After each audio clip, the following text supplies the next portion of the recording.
قرآن کی سارا قرآن ہی بڑا خوبصورت اللہ کا کلام ہے. قرآن کی سب سے خوبصورت آیت، قرآن کی سب سے فصیح آیت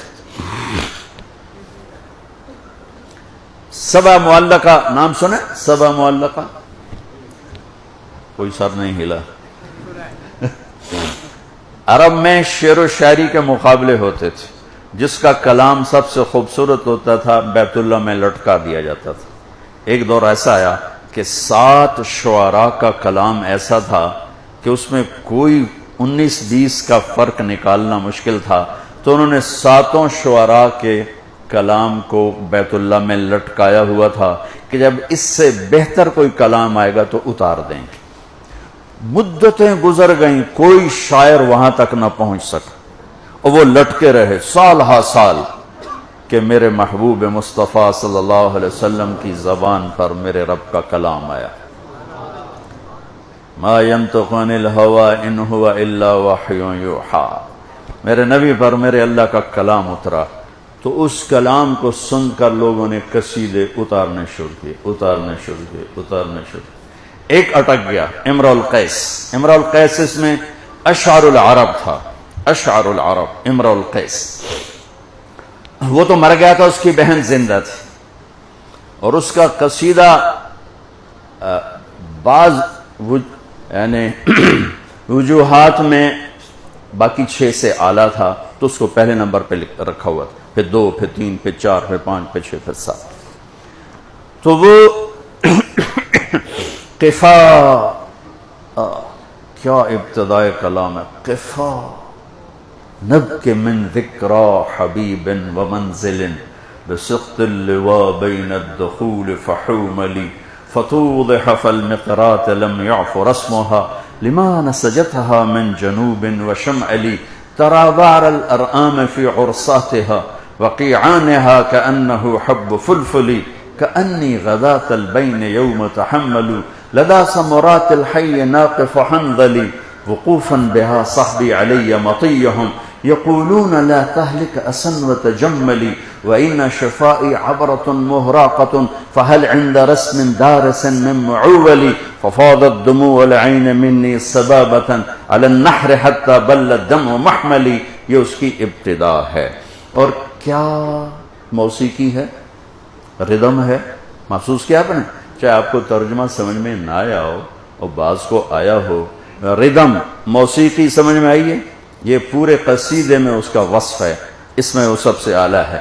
اس کی بہن سے کسی نے کہا اتار دینا، وہ کہنے لگے بھی میرے بھائی کے ٹکر کا کلام نہیں آیا. تو قرآن کی آیت آئی جو قرآن کی افصح آیت فی القرآن، اعظم آیت آیت الکرسی، اخوف آیت سب سے زیادہ ڈرانے والی فمن یعمل مثقال ذرۃ خیرا یرہ ومن یعمل مثقال ذرۃ شرا یرہ. ارجا آیت اس کی ضد میں سب سے امید والی آیت یا عبادی الذین اسرفوا علی انفسہم لا تقنطوا من رحمت اللہ ان اللہ یغفر الذنوب جميعا. سب سے اشد آیت جہنم والوں کے لیے، سب سے خوفناک آیت جہنم والوں کے لیے فذوقوا فلن نزیدکم الا عذابا. سب سے اعلیٰ درجے کی آیت جنت والوں کے لیے لہم ما یشاؤون فیہا ولدینا مزید. اطول آیت اذا تداینتم بدین الی اجل مسمی. یہ میں نے تھوڑا سا آپ کو قرآن کی خوبصورتی بتا رہا ہوں تھوڑی تھوڑی کر کر. افصح آیت قرآن کی سب سے خوبصورت آیت وقیل یا ارض ابلعی ماءک ویا سماء اقلعی وغیض الماء وقضی الامر واستوت علی الجودی وقیل بعدا للقوم الظالمین. یہ 19 الفاظ ہیں اور 21 اقسام بلاغت ہیں. 19 الفاظ میں 21 اقسام بلاغت.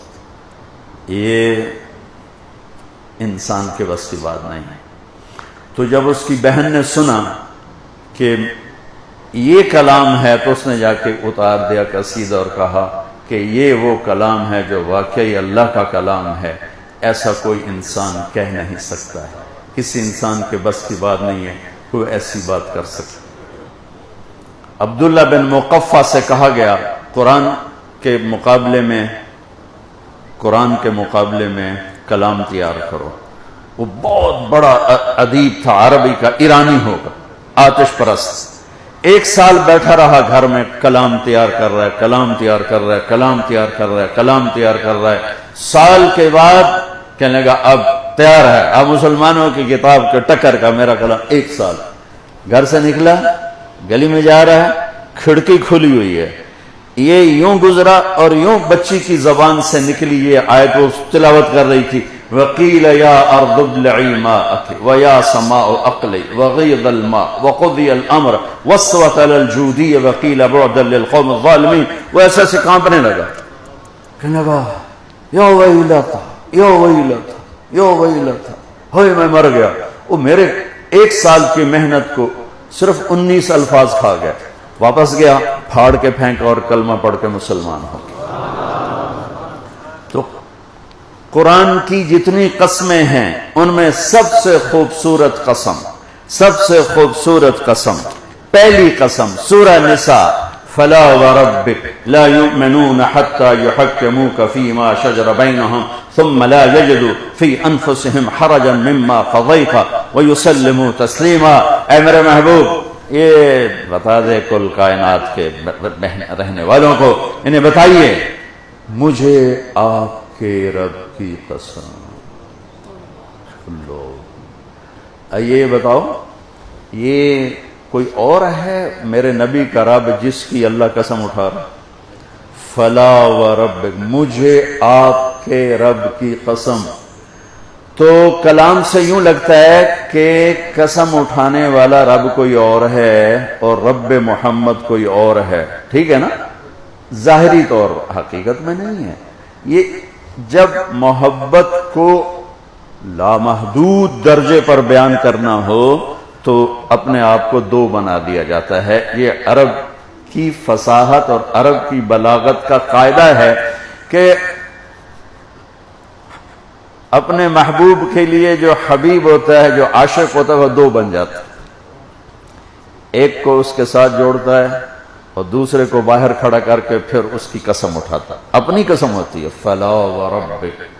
میں ہمیشہ اس کو کھولنے میں اپنے آپ کو ناکام سمجھتا ہوں، دیکھتا ہوں کہ جو میں کہنا چاہتا ہوں میرے پاس الفاظ کوئی نہیں کہ کیا پیار ہے، کیا محبت ہے، اور کیا ہمارے نصیب ہیں کہ ہمیں ایسا نبی ملا جنہیں اللہ نے اپنا حبیب بنا لیا، جنہوں نے اپنا محبوب بنا لیا، جس کے وجود کی قسمیں کھائیں لعمرک، جن کے بول کی قسم کھائی وقیلہ، جن کی کتاب کی قسم کھائی والقرآن المجید، جن کے شہر کی قسم کھائی وہذا البلد الامین، جن کی صفائی پیش کرتے ہوئے قسم اٹھائی فلا اقسم بما تبصرون وما لا تبصرون انه لقول رسول کریم وما هو بقول شاعر قلیلا ما تؤمنون ولا بقول کاہن قلیلا ما تذکرون تنزیل من رب العالمین، جن کے اعتراض کے جواب میں خود قسم اٹھائی یاسین والقرآن الحکیم.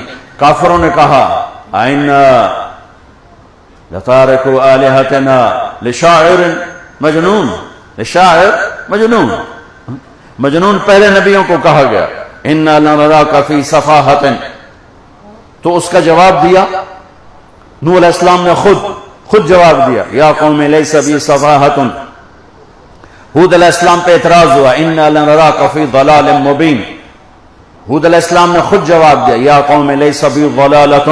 میرے نبی کو کہا گیا شاعر ہے، میرے نبی جواب دیتے یا قوم لست شاعر، میں شاعر نہیں میرے حبیب آپ چپ، میں بولوں گا یاسین والقرآن الحکیم انک لمن المرسل، مجھے قسم ہے قرآن حکیم کی آپ میرے رسول. یہ تو یا ایھا الذی نزل علیہ الذکر انک لمجنون، یہ تو دیوانے ہیں. میرے رب نے کہا میرے نبی آپ نے نہیں بولنا، میں بولوں گا، میں بولوں گا، میں بولوں گا. نون والقلم وما یسطرون ما انت بنعمت ربک بمجنون وما صاحبکم بمجنون. سبحان اللہ، یہ تو راستے سے ہٹا ہوا ہے، یہ تو راستے سے ہٹا ہوا ہے، باپ دادے کے طریقے سے ہٹا ہوا ہے. ہاں میرے اللہ نے کہا خاموش والنجم اذا ہوا ما ضل صاحبکم وما غوا وما ينطق عن الهوى ان هو الا وحی یوحى علمه شدید القوى ذو مرة فاستوى وهو بالافق الاعلى ثم دنا فتدلى فكان قاب قوسين او ادنى فاوحى الى عبده ما اوحى ما كذب الفؤاد ما راى افتمارونه على ما يرى ولقد رآه نزلة اخرى عند سدرة المنتهى عندها جنة المأوى اذ يغشى السدرة ما يغشى ما زاغ البصر وما طغى لقد رأى من آيات ربه الكبرى سبحان الذي أسرى بعبده ليلا من المسجد الحرام إلى المسجد الأقصى الذي باركنا حوله لنريه من آياتنا إنه هو السميع البصير يا أيها النبي إنا أرسلناك شاهدا ومبشرا ونذيرا وداعيا إلى الله بإذنه وسراجا منيرا يا أيها المزمل قم الليل إلا قليلا يا أيها المدثر قم فأنذر وربك فكبر وما أرسلناك إلا رحمة للعالمين وما أرسلناك إلا كافة للناس بشيرا ونذيرا قد جاءكم من الله نور وكتاب مبين والضحى والليل إذا سجى ما ودعك ربك وما قلى وللآخرة خير لك من الأولى ولسوف يعطيك ربك فترضى ألم نشرح لك صدرك ووضعنا عنك وزرك الذي أنقض ظهرك ورفعنا لك ذكرك إنا أعطيناك الكوثر فصل لربك وانهر إن شأنك هو الأبتر یہ محمد یہ احمد یہ ماہی یہ حاشر یہ عاقب یہ فاتح یہ خاتم ابو القاسم طه یاسین محمد بن عبداللہ بن عبد المطلب بن ہاشم بن عبد مناف بن قصي بن كلاب بن مرة بن كعب بن لوي بن غالب بن فهر بن مالك بن نذر بن كنانة بن خزيمة بن مدركة بن إلياس بن مضر بن نزار بن معاذ بن عدنان بن أوب بن هميسة بن سلامان بن عوس بن بوز بن قنوال بن أبي بن عوام بن ناشد بن حيزا بن بلداس بن يدلاس بن طابخ بن جاهم بن ناهش بن ماخي بن عيفي بن عبقر بن عبيد بن الدعاء بن حمدان بن سنبر بن يثربي بن يحزن بن يلحن بن إرعوى بن عيدي بن زيشان بن عيسر بن أقناط بن إيهام بن مقصر بن ناحد بن زارع بن زمي بن مضي بن عوض بن عرام بن قيدار بن إسماعيل بن إبراهيم بن آذر بن ناحور بن سروج بن رعوح بن فائد بن عابر بن أرفخشاد بن سام بن نوح بن لامك بن متوشال بن يرد بن إدريس بن ملهل إيل بن قينان بن آنوش بن شيش وبن آدم علیہ الصلاة والسلام. یہ ہمارے نبی ہیں. یہ تم یہ بھی نہیں پڑھتے، نہ تم محمد کو پڑھتے ہو نہ اللہ کو پڑھتے ہو. اس کے قانون پڑھتے ہو تو دلوں کی زمین پتھر ہو گئی ہے. ایک نیشنل کالج آف آرٹس میں مورتی بنانے والا اور ایک ہدایات سامنے رکھ کے پڑھنے والا چشمے خشک ہیں. چونکہ چشمہ ہے اللہ اور رسول، اللہ اور رسول، اللہ اور رسول. اگر وہاں سے پانی نہ ملا تو سارے دل کی زمین خشک ہو جائے گی، پتھر ہو جائیں گے. دلوں کو نرم کرنے والے مضامین صرف دو ہیں، ایک اللہ کا رسول. ساری زندگی بولتے رہو، کبھی نہیں تھکو گے، کبھی سننے والے نہیں تھکیں گے. روزانہ روٹی کھاتے ہو 20 سال 30 سال 50 سال 60 سال 70 سال، کبھی تھکے ہو؟ اس کے علاوہ جو چیز کھاؤ گے، یار بس کرو، بہت کھا لیا گوشت، کوئی سبزی لے آؤ یا کوئی دال لے آؤ، یار بڑا میٹھا کھا لیا، کوئی نمکین لے آؤ. روٹی کبھی کہے کہ نہیں یار روٹی بہت کھا لی ہے. پٹھان بھی کہے گا ڈوڈا ڈوڈا، پنجابی کہے گا روٹی روٹی، سندھی کہے گا مانی مانی، انگریز کہے گا بریڈ بریڈ. کبھی کوئی تھکا ہے روٹی سے؟ کبھی تھکے ہو؟ باقی ہر چیز سے تھکتے ہو؟ نہیں یار بس کرو، کوئی اور چیز. روٹی اور پانی، ان دو چیزوں سے جیسے انسان کا جسم نہیں تھکتا، اللہ اس کے رسول سے انسان کی روح نہیں تھکتی، اندر اترا ہوا.